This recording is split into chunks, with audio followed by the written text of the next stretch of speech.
Ready for a read aloud? This book is called Strictly No Elephants. Today I'm going to be reading to you Circumference and the Dragon of Pi. Hi, I'm Shannon, and this is A Bad Case of Stripes by David Shannon. This was one of my favorite books as a kid, and I hope you enjoy. Hello to all of our friends at Windsor Locks Public School. Welcome to Dunkin' Donuts Park. We're honored to be reading to you today, and I hope you're enjoying your summer. For years as an educator, I've always struggled with how to get kids motivated to read, keep them engaged in reading throughout the summer.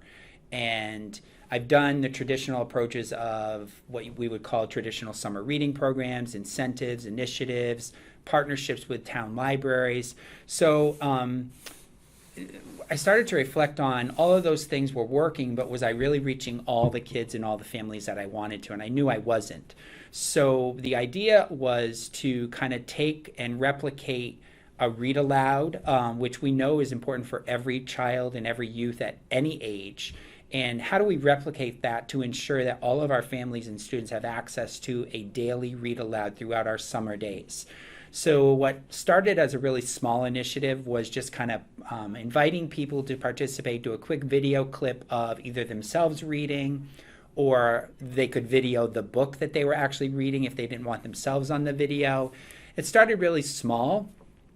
We would start to promote this, and I knew as the superintendent that I might have to fill in a lot of the summer days if I didn't get enough videos. And the intent was to put this out on social media, out on our website, so that families and students would have access at any time throughout the summer and build what I would call the kind of that tiled library of summer virtual reading, read alouds, onto the website for anybody to access at any time. How do you make it work? How do you make this accessible? How do you make people have easy access to submit videos, but also have access to the videos?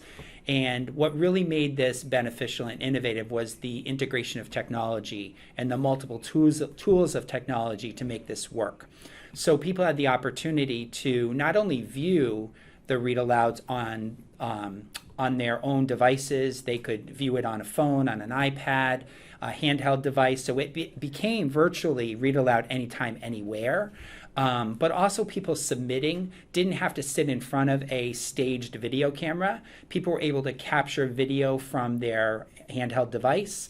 They could submit it to, we use the Class Cam app as part of our work with Open Mic Studios, and people could submit directly to that. So it became this ease of, I can submit really easily, but also I can access it because of the innovation and integration of technology. It actually skyrocketed pretty quickly. What I thought was going to be a lot on me, I only did one read aloud out of the 46 summer read alouds that we had, which was amazing.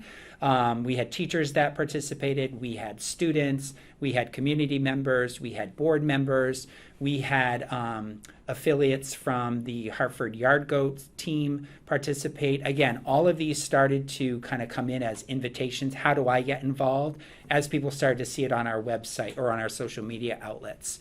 So it wasn't that I had to do a lot of the inviting. The invitations were coming to me of people wanting to participate. We had creativity and innovation because we had people that used lots of props. If you look at some of ours, you'll see some read alouds where people are using their talent of drumming. You'll see some of our staff members and community members using their talent of ice skating and teaching hockey to students embedded into their read aloud.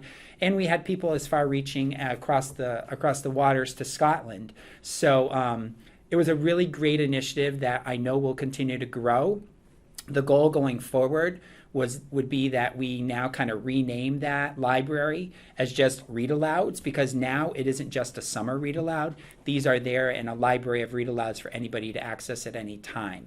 I do have staff members that are already thinking and asking, could they just capture a read aloud during the school year and post that up there?